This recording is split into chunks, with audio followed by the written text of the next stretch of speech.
யாருக்கும் தலைவணங்காத நடிகர் பத்மபூஷன் ஏகே ஒருத்தருடைய சிலை முன்னாடி மண்டியிட்டு அவருடைய கால்கள்ல முத்தம் கொடுத்து மரியாதை செலுத்திருக்காரு. அவர் யாரு, அவருடைய வரலாறு என்னன்னு பாக்கிறதுக்கு முன்னாடி இன்ஸ்கூப்பை ஃபாலோ பண்ணிக்கோங்க.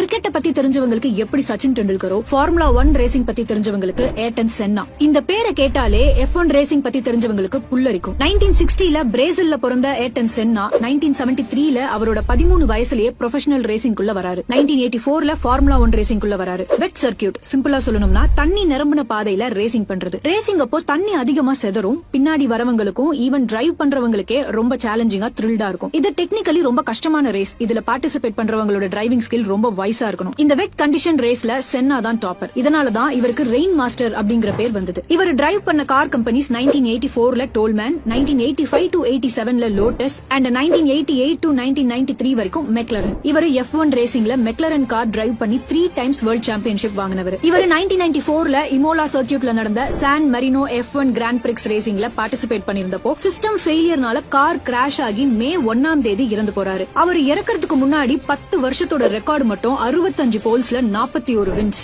இவருக்கு ட்ரிபியூட்டா இமோலாலேயே இவருடைய சிலையை வச்சிருக்காங்க. நம்ம ஏகேவோட ரேசிங் இட்டாலியில நடக்கிறதுனால இட்டாலி இமோலால இருக்கிற இவருடைய சிலைக்கு ரேஸ்க்கு போறதுக்கு முன்னாடி நாள் மரியாதை செலுத்தி ஹெல்மெட் அவர் காலடியில வச்சு ஆசீர்வாதம் வாங்கி அவருடைய ட்விட்டர் தளத்துல போஸ்ட் பண்ணிருக்காரு. செம்மல்ல? இந்த இன்ஃபர்மேஷன் உங்களுக்கு யூஸ்ஃபுல்லா இருந்தா கமெண்ட்ல தம்ஸ் அப்